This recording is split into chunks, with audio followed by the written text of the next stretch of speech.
Hello, नमस्कार, आदाब, सत श्री अकाल और अस्सलाम वालेकुम। मैं हूं मोहम्मद अहमद काज़मी, लेकर आया हूं आपका पसंदीदा कार्यक्रम आपके रूबरू। मीडिया स्टार वर्ल्ड की कोशिश रहती है कि इंटरनेशनल लेवल पर क्या कुछ हो रहा है और देश के अंदर क्या कुछ हो रहा है, उस सब से अपने दर्शकों को आगाह रखा जाए, बेदार रखा जाए। इस वक्त भारत में इलेक्शन, लोकसभा के इलेक्शन से पहले की गहमा गहमी शुरू हो चुकी है और बहुत ही दिलचस्प चीजें आ रही हैं। एक तो मैं आज की एक हेडलाइन पढ़ूं इंडियन एक्सप्रेस की, उसमें कहा गया है, प्राइम मिनिस्टर मोदी कह रहे हैं संत नए मंदिर बना रहे हैं और मैं मंदिर नुमा मुल्क बना रहा हूं। यानी इस तरह से प्रधानमंत्री नरेंद्र मोदी जी बोल रहे हैं और उसके दरमियान राम पुनियानी जी ने क्या कुछ लिखा है उसका एक मजमून की सिर्फ मैं हेडिंग बताऊंगा और उसके बाद राम पुनियानी जी से बात करूंगा। आज इनकलाब अखबार में, जो नॉर्थ इंडिया में उर्दू का सबसे बड़ा अखबार है, उसमें एक हेडिंग के साथ मजमून आया है राम पुनियानी जी का, जिसका उन्वान है, क्या मुसलमानों के पास कोई इंतखाबी मुतबादिल है, यानी क्या मुसलमानों के पास कोई इलेक्टोरल कोई दूसरा ऑप्शन ऑल्टरनेट है। इस पर बहस की गई है। ये दोनों चीजें मैंने इसलिए एक साथ रखी हैं ताकि आपको मुल्क के हालात, प्रधानमंत्री जी किस तरफ ले जाना चाह रहे हैं और सेकुलर सोच रखने वाले लोग किस तरह से सोच रहे हैं। मैं एक चीज और एक चार लाइनें पढ़ के सुनाता हूं अपने दर्शकों को। इनकलाब अखबार में जब मजमून छपता है आमतौर पर, ओपेड का सेंट्रल आर्टिकल, उसके साथ एक जाने माने शायर हैं मतीन अमरोहवी, वो मजमून के हिसाब से एक चार लाइनें लिखते हैं और वो भी बहुत ही सटीक होती हैं और वो राम पुनियानी जी की शख्सियत पर मैं समझता हूं बहुत ही अच्छा एक तरह से एक्सप्रेशन है। इसका उन्वान है मेरा वतन। कहा है उन्होंने, मतीन अमरोहवी ने, दिल ये कहता है मेरा सुन लीजिए अहले वतन, चाहने वाले हैं मेरे अंजुमन दर अंजुमन, कौन जाए ज़ौक़ पर दिल्ली की गलियां छोड़कर, है यही मेरा वतन मेरा वतन मेरा वतन। तो ये दो नजरिए हैं। मुसलमान इस तरह से सोच रहा है और जो भी मुसलमानों के साथ हमदर्दी जताता है, जो देश को बचाने की कोशिश करता है, उसको ये रिस्पेक्ट दिया जाता है। लेकिन दूसरी तरफ है कि लगातार ये कहा जा रहा है कि संत मंदिर बना रहे हैं और मैं मंदिर नुमा नेशन बना रहा हूं, राष्ट्र बना रहा हूं, यानी हिंदू राष्ट्र का सीधा सीधा उन्होंने इशारा दिया है। राम पुनियानी जी, बहुत ही अहम बात आपने लिखी है और शायर ने भी बहुत अच्छे से एक्सप्रेस किया है आपकी शख्सियत को। आप ये बताइए कि आप जैसी सोच रखने वाले लोग और आप किस तरह से हालात को देख रहे हैं। इलेक्टोरल ऑप्शन पर हम सीधे आते हैं, मुसलमानों के पास क्या मुतबादिल है इलेक्शन के दौरान। जी, बहुत धन्यवाद काजी भाई, बहुत धन्यवाद। ये जो मैंने आर्टिकल लिखा वो इस कारण लिखा क्योंकि पिछले कुछ सालों से जो भारतीय जनता पार्टी है और जो आरएसएस है, वो कोशिश कर रहे हैं कि मुसलमानों के एक तबके को अपनी तरफ लुभाएं। क्योंकि आम मुसलमानों में ये बात बिल्कुल क्लियर है, ये उनको कोई बताने की ज़रूरत नहीं है कि दंगों के पीछे कौन रहता है, दंगों में किसका नुकसान होता है और जो पिछले 30 सालों से जो नीतियाँ आई हैं और पिछले 10 सालों से जो नीतियाँ आई हैं, उससे नुकसान किसका हुआ है। नुकसान मुसलमान कम्युनिटी का हुआ है, इसमें कोई शक किसी मुसलमान को, एवरेज मुसलमान को नहीं है। तो अब बीजेपी के सामने चुनौती ये है कि एक तरफ तो मुसलमानों को दुय्यम दर्जे के नागरिक के रूप में रखना और दूसरी तरफ से चुनावी रूप में, चुनावी मैदान में उनको अपनी तरफ करने की कोशिश करना। ये एक कहते हैं ना, दो दो बातों को एक ही साथ करने की कोशिश। एक तरफ से सक्रियता से मुसलमानों को हाशिए पे ढकेलना, दुय्यम दर्जे का नागरिक बनाना, उनका जीना दुभर कर देना, ये एक तरफ से है। और ये बातें हमको हर समय दिखी, वो कोरोना जिहाद का मामला हो, लव जिहाद का मामला हो, काऊ बीफ का मामला हो, राम टेम्पल का मामला हो, प्राण प्रतिष्ठा का मामला हो, हर जगह जो डर है और जो आक्रामकता है वो मुसलमानों के खिलाफ होती है। दूसरी तरफ से आरएसएस ने शुरुआत में इसने कोशिश की थी राष्ट्रीय मुस्लिम मंच बना के, एक इनके जो बड़े प्रचारक हैं उन्होंने ये बनाया और ये कहा कि भाई हमारा तो, भागवत जी ने भी कहा, हमारा और आपका तो डीएनए एक ही है। अब डीएनए के आधार पे कोई नागरिकता तो तय नहीं होती, और नागरिकता जो तय होती है उसका आधार पे तो उन्होंने कहा हुआ है, इनके जो पुराने जो सरसंघ चालक गोलवलकर थे, उन्होंने तो ईसाई और मुसलमानों को विदेशी बताया है, और उनकी विचारधारा में हिंदू राष्ट्र बनना चाहिए, और हिंदू राष्ट्र के 3 बड़े खतरे हैं, मुसलमान, ईसाई और कम्युनिस्ट। तो ये तो उनकी विचारधारा का आधार है। और उनका जो भी एजेंडा रहा है, वो सबसे बड़ा एजेंडा आप देखिए, बाबरी मस्जिद के तोड़ने के रूप में आया, उसके बाद भी हिंसा हुई, और हर एक बात पे जो कम्युनल वायलेंस होता है, इसका आंकड़ा आप देख लीजिएगा, आंकड़े कंफर्म कर लीजिएगा कि कम्युनल वायलेंस में, सांप्रदायिक हिंसा में मारे जाने वाले 80 से 90% मुसलमान होते हैं। ये मुझे बताने की जरूरत नहीं है कि भारत में मुसलमानों का परसेंटेज 14%, 14.2 है। और इन दंगों में मुझे बम्बई के दंगों की याद है। अब दंगा कहा जाए या मुस्लिम विरोधी हिंसा कहा जाए, बम्बई में जो मुस्लिम विरोधी हिंसा बाबरी मस्जिद को तोड़ने के बाद हुई थी, उसमें करीब 10,000 करोड़ की प्रॉपर्टी का नुकसान हुआ, और ज्यादातर प्रॉपर्टी ये मुसलमानों की थी, और जो भी लोग मारे गए उनमें मुसलमानों की संख्या अलग थी। तो ये बात तो उनकी पॉलिसीज जो है, बीजेपी की जो भी पॉलिसी हो, उसका नतीजा यही होता है कि उसका दुष्परिणाम मुसलमानों पे होता है। अब सीए, एनआरसी, एनआरसी सीए को देख लीजिए, फिर वो शाहीन बाग हुआ, शाहीन बाग के बाद उसको तोड़ने के लिए दंगे करवाए गए, उसमें भी 51 लोग मारे गए, उसमें से 38 लोग मुसलमान थे। और उसमें जो मुसलमानों के अंदर डर की भावना है, वो इसमें दिखती है कि आज उनको मिश्र बस्तियों में घर मिलता नहीं है। वो एक, जिसको अंग्रेजी में घेट्टो कहते हैं, हिंदी के लिए एक जगह पर सिमट के रहना सिक्योरिटी के लिए, ये उनकी हालात है। अब इस हालात के बीच में अभी उनके कुछ बड़े जो नेता हैं, वो कह रहे हैं कि भाई मुसलमान, जो मोदी के आने के बाद इन्होंने जो नीतियां चालू की हैं, उसमें दंगे होना बंद हो गए हैं। झूठ कहा उन्होंने, दंगे होना बंद हो गए हैं, मुसलमानों को पूरी सुरक्षा है, और जो मोदी जी ने स्कीम्स चालू की हैं, वो गरीब मुसलमानों तक भी पहुंच रही हैं। इसलिए मुसलमानों ने भाजपा को फिर से देखकर उसको एक पॉजिटिव तरीके से देखना चाहिए।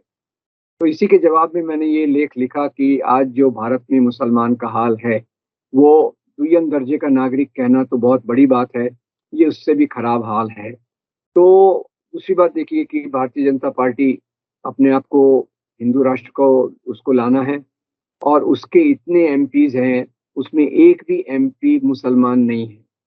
उसकी कैबिनेट में भी जो मंत्री हैं, कोई मुसलमान मंत्री, पहले एक था शायद, मुख्तार अब्बास, वो भी अभी नहीं है।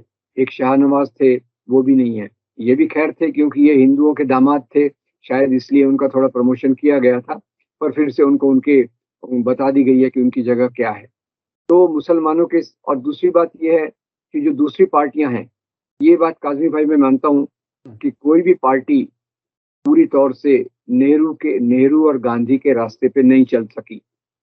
जो दबाव हिंदू राष्ट्रवादी पॉलिटिक्स का आया है, उसके कारण बाकी पार्टियों ने भी थोड़े बहुत कॉम्प्रोमाइज किए हैं, और जितनी सुरक्षा मुसलमानों को देनी चाहिए थी, जितना उनको उनके हुकूक के लिए ख्याल करना चाहिए था, वो पार्टी नहीं कर पाई।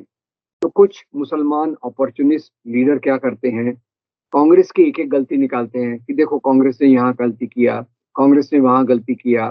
तो कांग्रेस से अच्छा, कांग्रेस तो भाई छुपा दुश्मन है, आरएसएस स्पष्ट दुश्मन है, तो छुपा दुश्मन ज्यादा खतरनाक होता है, तो आरएसएस की तरफ जाइए। ये कुछ अवसरवादी मुस्लिम नेता इस प्रकार की बात करते हैं, वो कांग्रेस की कमजोरियों को पूरा हाईलाइट करते हैं, और बीजेपी की जो पॉलिटिक्स है उसके ऊपर चुप रहते हैं। ऐसे एक गवर्नर साहब भी हैं, उन्होंने कांग्रेस की गलती निकाला, और फिर वो बीजेपी की गोद में जाकर बैठ गए। अच्छा, दूसरा उनकी नीति क्या है कि जहां भी मुस्लिम मेजॉरिटी एरिया है, वहां ये लोग फंडिंग करके कई मुसलमानों को कांग्रेस के कैंडिडेट के खिलाफ खड़ा कर देते हैं, ताकि मुसलमानों के वोट बढ़ जाएं। तो आज मुस्लिम समाज के सामने एक संकट है कि उनका राजनीतिक प्रतिनिधित्व कौन करेगा। 14% उनकी पॉपुलेशन है, और आप पार्लियामेंट में देखिए तो एमपीज कितने कम हैं, वो तो बहुत, उनकी संख्या बहुत ही कम होगी। राज्यों में देखिए, मुस्लिम मेजॉरिटी राज्यों में भी उनके एमएलए की संख्या बहुत कम है। तो खैर, सवाल ये है कि आज बेस्ट ऑप्शन क्या है, आज सबसे अच्छा तरीका क्या है। सबसे अच्छा तरीका तो ये है कि आज मुसलमान समाज पे जो संकट है उसका प्राथमिक कारण, प्राइमरी रीजन जो है, वो बढ़ता हुआ आरएसएस बीजेपी का प्रभाव, बढ़ता हुआ हिंदू राष्ट्रवाद का प्रभाव, जिसके कारण बाकी पार्टियां भी अवसरवादी होकर मुसलमानों को टिकट नहीं देती, मुसलमानों को वो सुरक्षा नहीं देती। जैसे मुसलमानों के लिए रिजर्वेशन की जरूरत है, किसी पार्टी की हिम्मत नहीं है। यहाँ मैं सच्चर कमेटी का उदाहरण हर जगह देता हूँ कि कांग्रेस की पूरी नियत थी कि वो मुसलमानों के अंदर जो आर्थिक पिछड़ापन है उसको कम करे, सच्चर कमेटी को लगाए। तो डॉक्टर मनमोहन सिंह ने सच्चर कमेटी की रिपोर्ट को देखा और कहा कि भाई, देश के संसाधनों पर वंचित तबकों का पहला अधिकार है। वंचित तबके से उनका क्या मतलब था? दलित है, आदिवासी है और धार्मिक अल्पसंख्यक है। तो आरएसएस बीजेपी का जो डायरेक्ट इनडायरेक्ट प्रोपेगेंडा है, उन्होंने इस वाक्य को मॉडिफाई कर दिया और कहा कि मनमोहन सिंह कह रहे हैं कि देश के संसाधनों पर पहला अधिकार मुसलमानों का है। और उन्होंने हुआ खड़ा कर दिया कि कांग्रेस जो है मुस्लिम अपीजमेंट कर रही है। तो उसके कारण फिर कांग्रेस पार्टी भी डर जाती है कि हमारा क्या होगा, वो इन चीजों को नहीं लगा पाती। तो मुझे लगता है कि आज इंडिया अलायंस जैसे लोगों को मजबूत करने की जरूरत है, जो बेबाक तरीके से मुसलमानों के आर्थिक, राजनीतिक, सामाजिक, धार्मिक पहलुओं को ख्याल करके उनको सामने रखे। तो इसलिए धर्म के नाम की तो कोई पार्टी उनके ऑप्शन नहीं हो सकता, उनका कोई ऑप्शन नहीं हो सकता जो धर्म के नाम पे हिंदू राष्ट्र लाना चाहे। और उसके विरोध में जो खड़ा हो, उसको एक बराबरी से लाके एक चुनावी मैदान पे उनको सामने रखना, यही ऑप्शन मेरे ख्याल से मुस्लिम कम्युनिटी के सामने हो सकता है। मुस्लिम कम्युनिटी के लिए बहुत कठिन वक्त है, इस बात को मैं जानता हूँ। कई बड़े ईमानदार मुस्लिम नेता ये भी कहते हैं, चुनाव में भाग लेके हम क्या करेंगे, ना हमारा कोई कैंडिडेट जीतता है, ना हमको इसमें कोई जगह मिलती है, तो हम चुपचाप अपने कम्युनिटी के डेवलपमेंट के लिए काम करें। पर उसमें एक हताशा नजर आती है, एक निराशा नजर आती है। मुझे लगती है कि हताशा निराशा को छोड़कर अभी जरूरत है कि जो अलायंस बन रहा है धर्म के नाम की राजनीति के खिलाफ, उसको मजबूत करने के लिए मुस्लिम कौम ने और बाकी सब लोगों ने भी, आदिवासियों ने, दलितों ने, पूरी कोशिश करना चाहिए कि ऐसा अलायंस जो धर्म के नाम की राजनीति का विरोध करके भारतीय संविधान के मूल्यों पर चलना चाहे, उसका सपोर्ट करे। ऐसी मेरी राय है। अच्छा, जैसा कि आपने खुद बताया कि कोई भी पार्टी नेहरू और गांधी के रास्ते पर नहीं चल सकी, और जाहिर है उसमें वंचित, जो जो जिस तरह से आपने डिफाइन किया, जो वंचित लोग हैं, जो महरूम लोग हैं, उसमें माइनॉरिटीज हैं, मुसलमान भी हैं और दूसरे दलित वगैरह भी हैं। अब उनके लिए एक बड़ा सवाल ये होता है कि उनके इश्यूज पर कोई बात नहीं करना चाहता, कोई वादा भी नहीं करना चाहता। हत्ता कि इंडिया अलायंस के लिए भी अगर कहा जाए तो अभी तक किसी का, मतलब सिवाय राहुल गांधी के कुछ स्टेटमेंट्स को छोड़ करके, कोई और खुल करके ये बात नहीं कर रहा कि सभी देश के नागरिक बराबर हैं, सबको बराबर के हकूक हैं। कम से कम अगर इतनी ही बात शुरू कर दी जाए, ये एक कोई कैंपेन की शक्ल इख्तियार करे कि सभी नागरिक बराबर हैं, किसी को किसी पर बर्तरी हासिल नहीं है, कोई सुप्रीमेसी किसी को हासिल नहीं है, इस किस्म की बात भी कहीं से कोई उठ करके नहीं आ रही। तो इसमें किस तरह से, और इंडिया अलायंस के खुद पार्टनर्स, वेस्ट बंगाल में ममता बनर्जी कह रही हैं हम अकेले लड़ेंगे, कश्मीर में फारूक अब्दुल्ला कह रहे हैं हम अकेले लड़ेंगे, यूपी में क्या होगा नहीं मालूम है। तो इस किस्म की जो सूरत हाल बनती है, उसमें भी आप कितने पुरुम्मीद हैं इंडिया अलायंस के लिए? देखिए, इसमें आपके दो सवाल हैं। पहला सवाल तो है, कोई मुसलमानों के बारे में खुल के क्यों नहीं बोलता?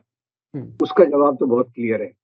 उसका जवाब क्लियर ये है कि आप अगर आज मुसलमानों के बारे में कुछ बोलो, उनके अधिकारों के लिए बोलो, तो तुरंत कह दिया जाता है कि ये मुसलमानों का तुष्टीकरण कर रहे हैं, इनकी जगह पाकिस्तान में है, इस प्रकार की बात वो कर देते हैं।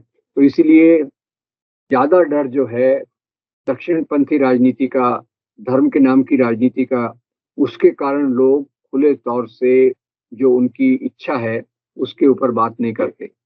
और दूसरी तरफ जहां तक इंडिया अलायंस का सवाल है, वो आपकी बात सही है, बहुत कठिन दौर है, कठिन दौर है।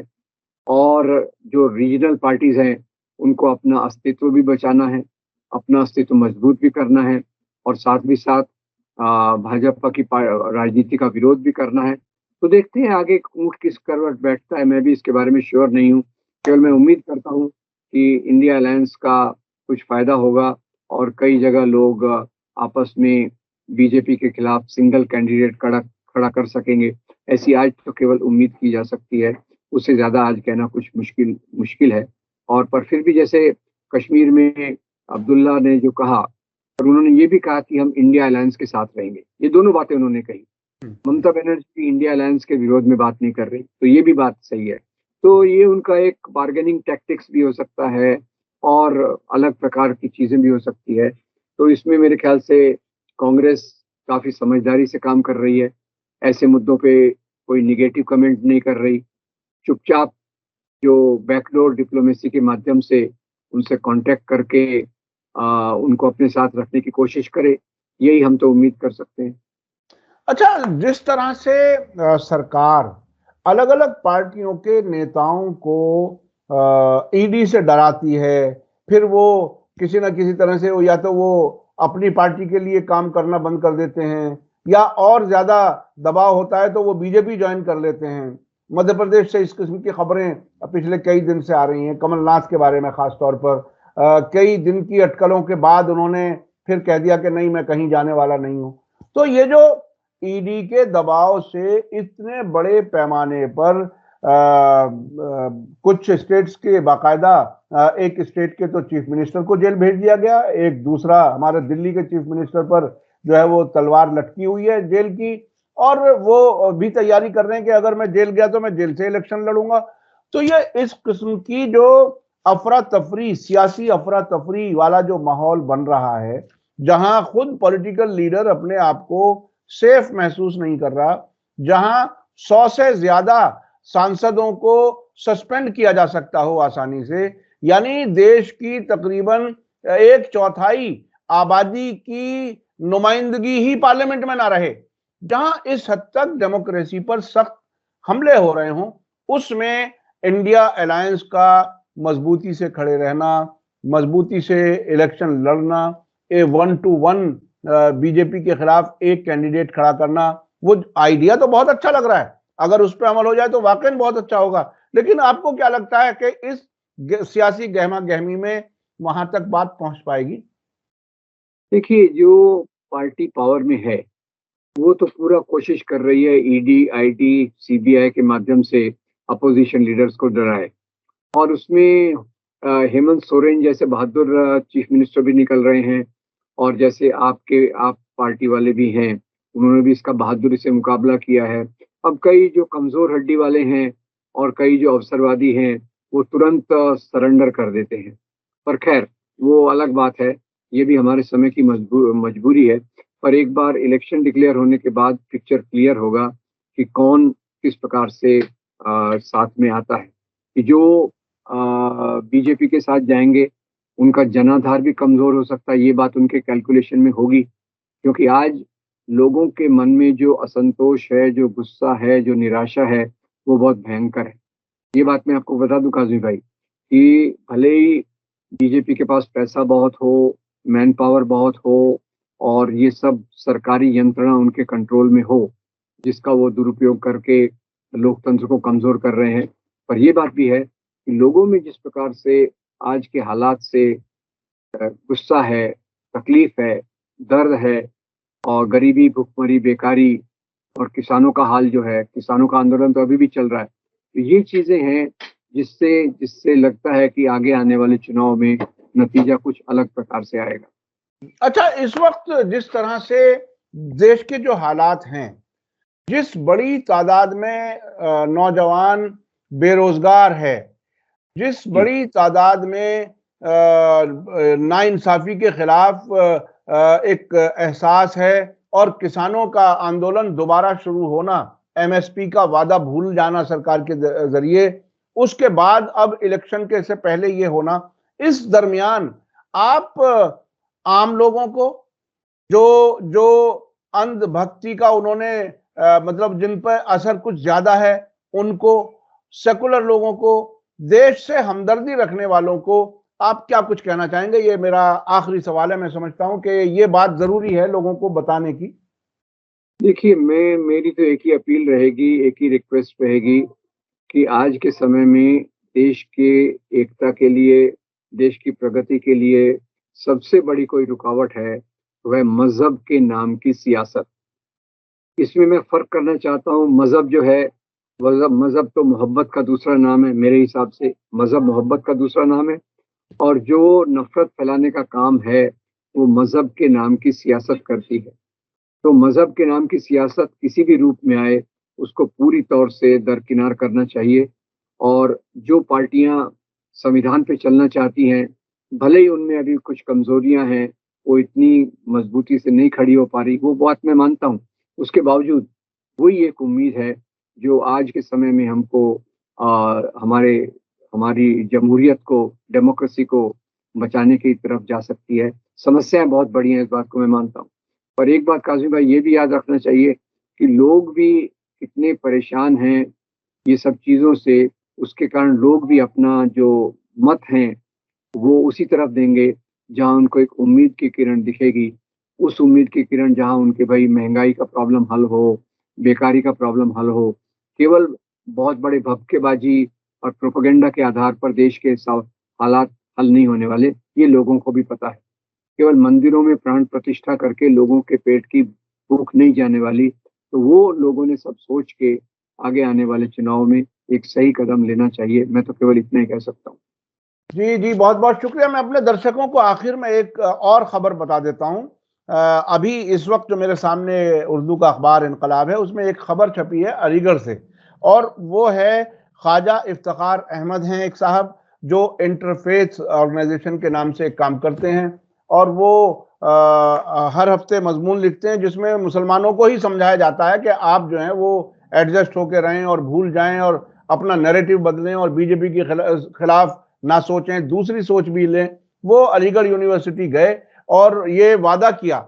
यानी बड़ी अजीब बात है, वो सरकार के नुमाइंदे नहीं है लेकिन वो आरएसएस के बहुत नजदीक समझे जाते हैं। उन्होंने कहा कि माइनॉरिटी कैरेक्टर पर कोई असर नहीं होने वाला। यानी ऐसा लगता है कि सरकार को अपना आदमी भेजना भी है और अपना वादा भी नहीं करना अपने लेवल पर, और साथ साथ कांग्रेस की बुराइयां और ये कि बीजेपी में क्या अच्छाइयां वो ढूंढ ढूंढ करके वो बता रहे हैं। तो इस किस्म के लोग, होशियार रहने की जरूरत है। इस किस्म के लोग हमारे बीच में आएंगे, समझाएंगे, बताएंगे और इंडिया अलायंस के नजरिए को कमजोर करने की कोशिश करेंगे। आखिर में कुछ कुछ आप कहना चाहेंगे? मैंने सोचा ये खबर भी बता दूं। तो आपने बिल्कुल सही कहा। मैं केवल आपके समर्थन में कहूंगा कि जो भी हो, इंडिया अलायंस या उसके जो घटक हैं या जो भी संविधान में विश्वास रखते हैं, जो भी हिंदू राष्ट्र से दूर हैं, उनको पावर में लाने की कोशिश करना चाहिए। और जहाँ इस प्रकार के ज्यादा कैंडिडेट हैं, कौन कैंडिडेट जीत सकता है इस रास्ते पर चलकर, वो हमारे चुनाव का रास्ता होना चाहिए।